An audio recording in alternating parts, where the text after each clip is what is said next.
The mud was a cold, greedy thing, sucking at Clara's worn boots with every step. A relentless November rain, too cold to be clean, plastered strands of her brown hair to her forehead and cheeks. Beside her, her grandmother, Maeve, leaned heavily on her arm, a dry, rasping cough shaking her thin frame. They had one burlap sack between them, holding a small axe, a tinderbox, a single wool blanket, and a heel of stale bread. It wasn't much to show for a life's work. Behind them, the door to the farmhouse she'd been born in was shut. The finality of its click still echoed in her ears, louder than the accusing words that had preceded it. "We have no room for idlers and dreamers," her stepmother, Agnes, had said, her voice as sharp and cold as the rain. "Your father is gone, and his tolerance for your useless tinkering is gone with him.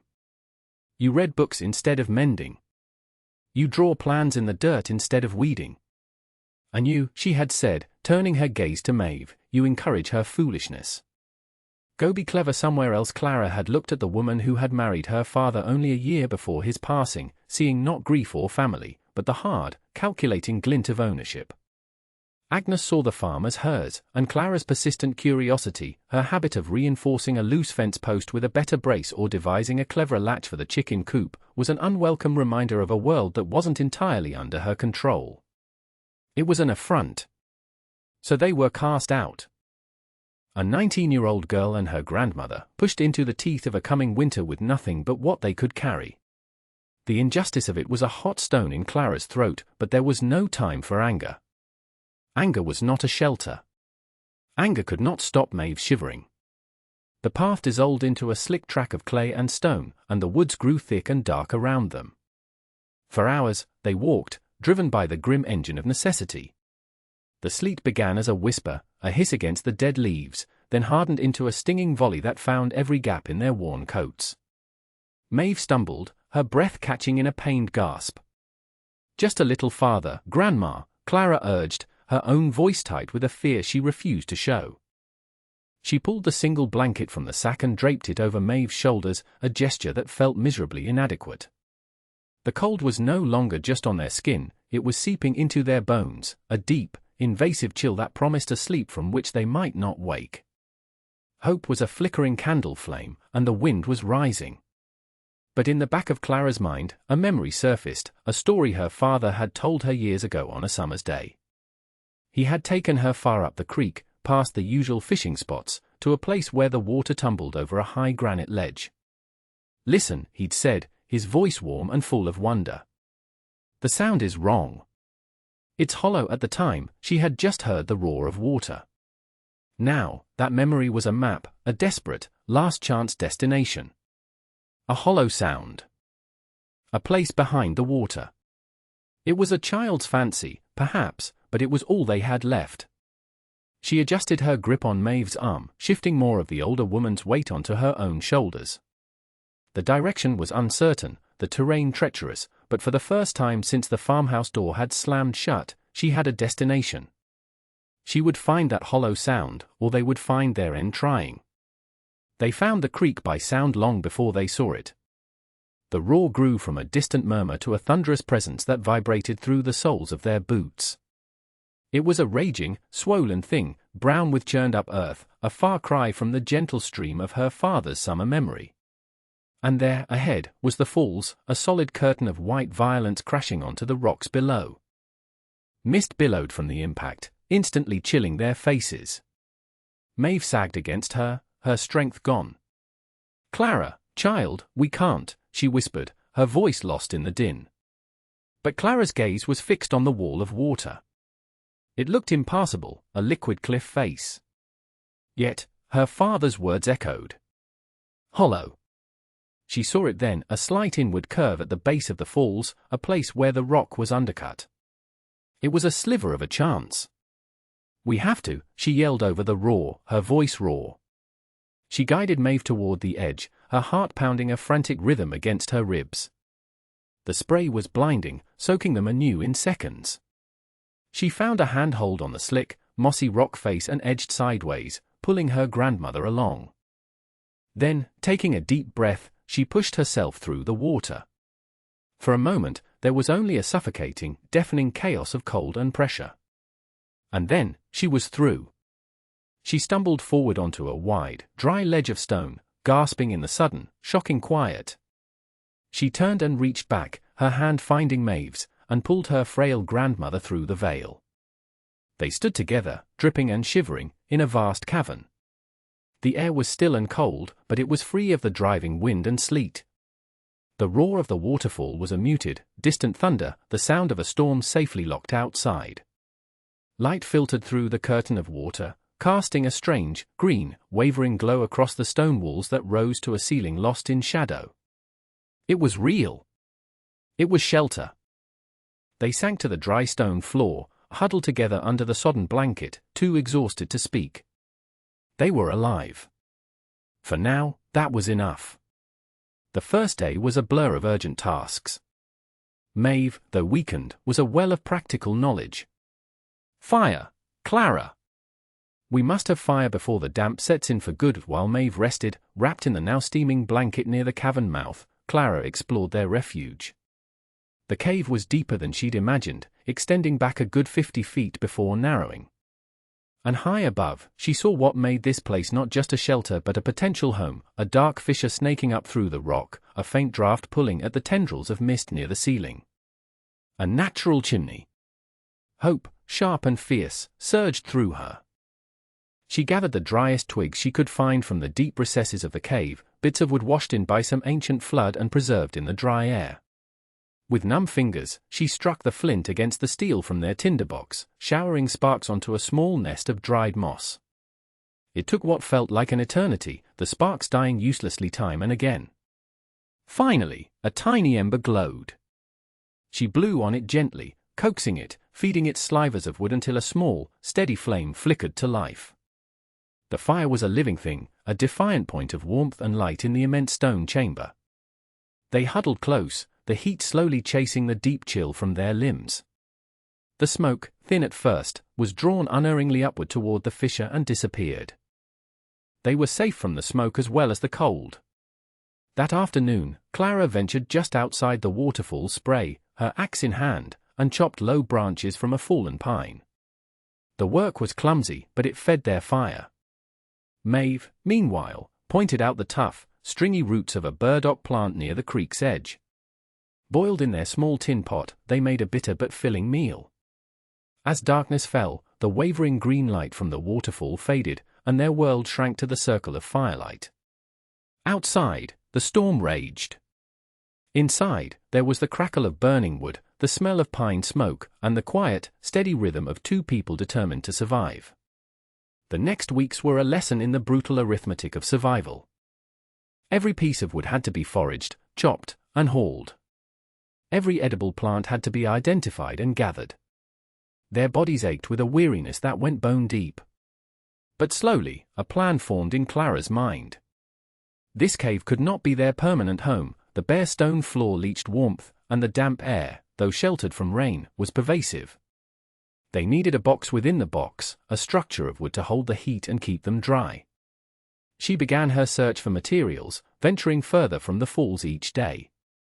Winter storms had been kind in their own cruel way, leaving a scattering of downed trees, pine and sturdy oak, in the surrounding woods. She was far enough from the settlement that no one would notice the timber disappearing. The axe was her only tool for felling, but she found that by focusing on smaller, already fallen logs, she could manage. The real work was getting them back to the cave. She had no mule, no cart. She had only her own strength. She would lever a log onto two smaller rollers and push, shove, and drag it, inch by agonizing inch, across the forest floor. It was back-breaking, soul-crushing labor. More than once, she collapsed in the mud, weeping with frustration as a log slid back down an incline she'd just conquered. But each time, the image of Maeve, huddled by the fire, would push her back to her feet. Maeve, in turn, became the architect. Her mind was still sharp. "You need to notch them, child," she'd say, her voice thin but clear, as Clara struggled to stack the first logs. "A saddle notch. It locks them tight. Watch," and with a stick in the dirt, she would draw the shape, explaining how the curve of one log must fit snugly over the one below.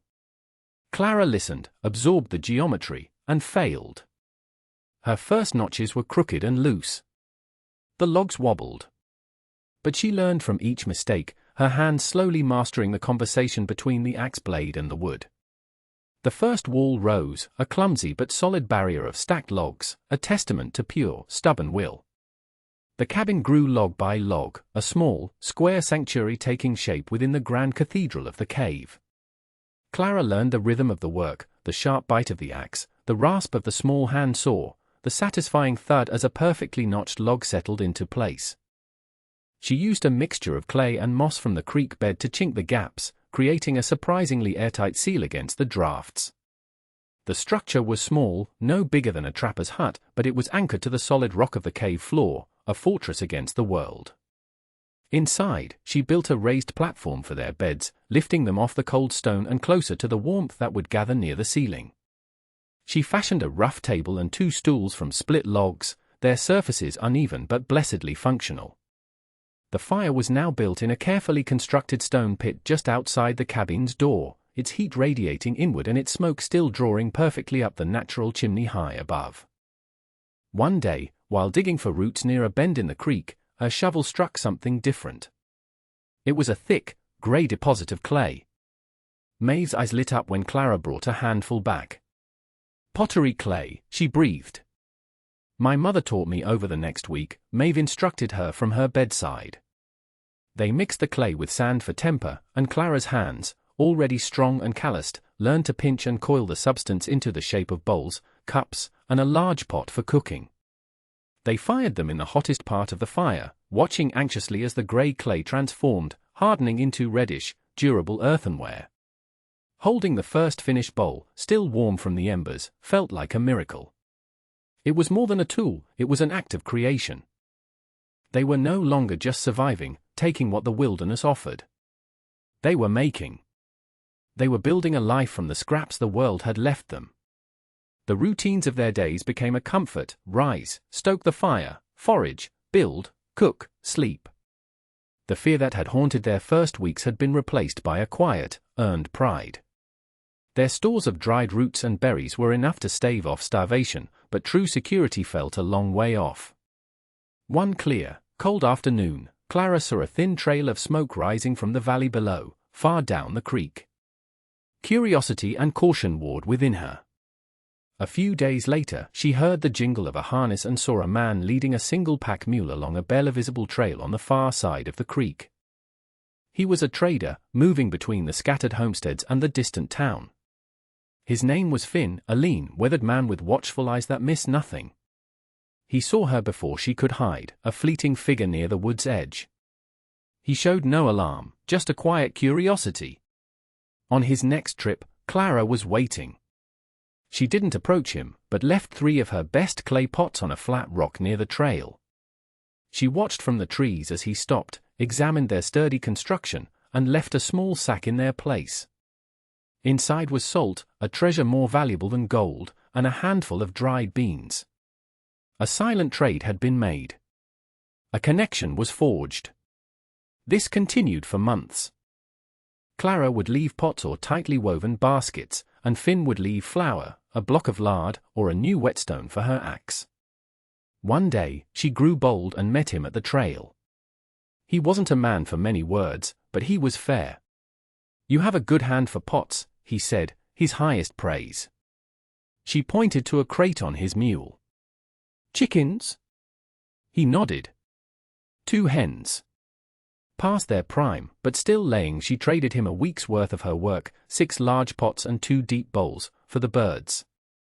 She carried them back to the cave in a makeshift sling, their clucking a sound of improbable domesticity in the wild. She built a small, secure coop against the warm back wall of the cabin. And on a sun-drenched ledge just outside the waterfall, a place sheltered from the worst of the wind, she began the most arduous task yet, building a garden. Bucket by bucket, she hauled rich soil from the forest floor up to the rocky shelf, creating 3 small, terraced plots, walled in with stones to hold the precious earth. In them, she planted the beans from Finn, and later, seed potatoes and corn kernels acquired through more trades. It was a vertical farm, clinging to the cliffside, a defiant patch of civilization carved into the rock. A full year turned. The harsh winter gave way to a wet spring, then a hot, dry summer. Clara's garden, watered diligently with buckets hauled from the creek, flourished. The potatoes were small but plentiful, the corn grew tall in the reflected light from the rock face, and the beans climbed the stalks. The two old hens, thriving in the safety of their coop, laid an egg almost every day.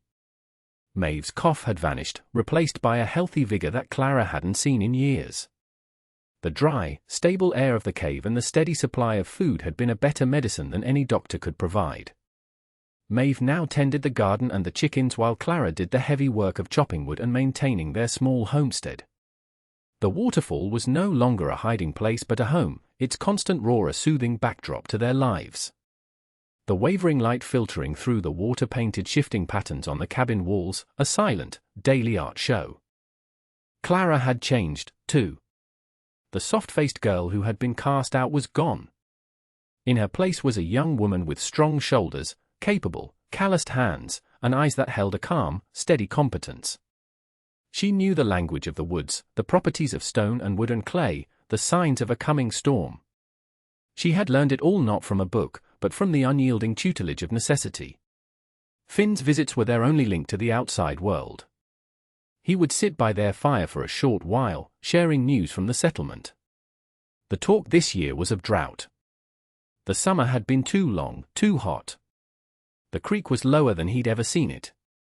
People are worried, he said, staring into the flames. The harvest will be thin. Not much to put away for winter. Clara listened, a knot of unease tightening in her stomach. Their own stores were plentiful. She had smoked strips of venison from a deer caught in a snare, and her earthenware pots in the cool recesses of the cave were filled with dried beans and corn. They were an island of abundance in a growing sea of scarcity. She felt a strange pang of something, not guilt, but a deep and unsettling awareness of the disparity. They were safe. The people who had stood by and watched them be cast out were not. The drought broke in late autumn, but it did not break gently. The sky, brassy and cloudless for months, turned a bruised purple overnight. The rain began not as a drizzle but as a solid sheet of water, a vertical flood falling from the heavens. For 3 days it didn't stop. The gentle creek became an unrecognizable monster, a churning, debris-filled torrent that tore at its banks and ripped saplings from the ground. The roar of the waterfall deepened into a deafening, earth-shaking concussion. From their perch, Clara and Maeve were safe, high above the rising water, but they watched with growing horror as the valley below disappeared. The trail Finn used was gone. The lower woods were gone. The water was a brown, angry sea, and somewhere in its path was the settlement. On the 4th day, a figure appeared on the high ridge opposite them, waving frantically. It was Finn. He had taken the long way around, over the treacherous high ground.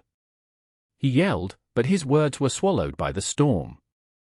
He used his hands, making gestures of a house, of rising water, of a person eating. The message was clear. The settlement, built on the fertile floodplain, was inundated. The people were trapped on the few bits of high ground, their homes and food stores washed away. They were hungry. Clara looked at Maeve. Her grandmother's face was grim, her eyes fixed on the desperate figure across the gorge. All the pain of their exile, the cold, the hunger, the humiliation, rose in Clara's memory. Agnes's cruel words. The silent judgment of their neighbors who had done nothing. A bitter, righteous part of her wanted to turn away, to let them suffer the consequences of their own hardness of heart. They had cast her out, why should she save them? But Maeve placed a hand on her arm. When you have enough, she said, her voice quiet but firm in the storm's fury, you don't build a higher wall. You build a longer table. The word settled into Clara's soul, cutting through the anger and the hurt. It wasn't about them. It was about her. It was about the person she had become in this cave. She gave a single, decisive nod to her grandmother, then turned back and waved to Finn, a wide, sweeping gesture that said, I am coming. Getting across the gorge was the first challenge. The creek was impassable. But Clara's mind, now honed by a year of solving impossible problems, saw a solution. There was a tall, strong pine that grew near the edge of their cliff, and another directly opposite where Finn stood. With her axe, she felled a smaller tree, stripped it, and tied a heavy rock to one end of her longest rope. After several throws, the rock caught in the branches of the far pine. Finn secured it. She tied her end to their own tree, creating a taut guide rope across the chasm. It was a perilous bridge, but it would hold. She and Maeve spent the next hour packing. They filled burlap sacks with potatoes, with dried corn, with smoked meat, and with dozens of precious eggs, carefully cushioned in moss. It was a significant portion of their winter stores, the product of a year's relentless labor. Clara loaded the first sack into a harness she'd fashioned and sent it sliding across the rope. Then, taking a deep breath, she went herself, pulling her way across, hand over hand, suspended over the raging flood below. When she reached the other side, Finn's face was a mask of awe and relief. "I didn't know," he stammered. "I knew you had some, but not this. There's more," she said, already turning to haul the next sack over. Together, they made the treacherous journey down toward what was left of the settlement. The sight was devastating. A handful of families were clustered on a single muddy hill, their homes gone, their faces hollow with shock and hunger. And among them was Agnes. Her stepmother looked up as Clara approached, her face streaked with mud, her fine dress ruined. The pride was gone, replaced by a raw, naked shame. There was no triumph in that moment for Clara, only a profound and weary sadness. She said nothing. She simply opened the first sack and began handing out potatoes, pressing them into the hands of the children first. She worked with a quiet efficiency, distributing the food that she and her grandmother had cultivated in their hidden refuge. It was an act of mercy, offered without condition or comment, and in the silence, it was more powerful than any accusation she could have ever made. In the weeks that followed, Clara's hold, as it came to be known, became a lifeline. With Finn's help, she transported food daily, ensuring the stranded families didn't starve while the floodwaters slowly receded. She showed them how to find edible roots they had always overlooked and how to build better, more stable emergency shelters. She didn't command or preach, she simply did, and people, humbled by disaster, watched and learned. One day, after the waters had returned to the creek's banks, Agnes made the journey to the waterfall alone. She stood before the curtain of water, hesitant, before calling Clara's name. Clara emerged from the cave, wiping her hands on her trousers. Agnes wouldn't meet her eyes. "The food," she said, her voice barely a whisper. "You saved us." "After what I did, people were hungry," Clara said simply. It was not forgiveness, not yet, but it was an absence of vengeance. It was a start. "I was wrong," Agnes said, the words costing her everything. "I was afraid of what I didn't understand." "Your skill," it seemed like a judgment on me. Clara just nodded, letting the confession hang in the damp air. She offered Agnes a warm boiled potato, and the woman took it, her hands trembling. That single act of sharing did more to heal the rift than 1,000 words of apology or recrimination ever could. Years passed.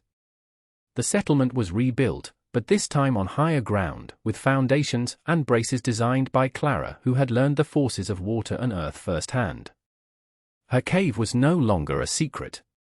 It became a place of refuge, a community storehouse for emergencies, its shelves stocked by everyone. Clara and Maeve never left. It was their home.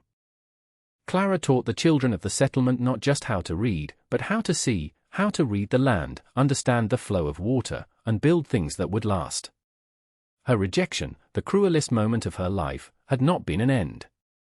It had been a beginning. It had sent her into the wilderness not to die, but to learn the deepest kind of strength, the kind that is measured not by what you can keep for yourself, but by what you can give away. And looking out from her ledge, at the smoke rising from the chimneys of the rebuilt homes, you have to wonder, who was truly the poor one on that cold, rainy day so long ago? The ones with a house full of possessions, or the one with a single sack and a mind full of untakeable knowledge?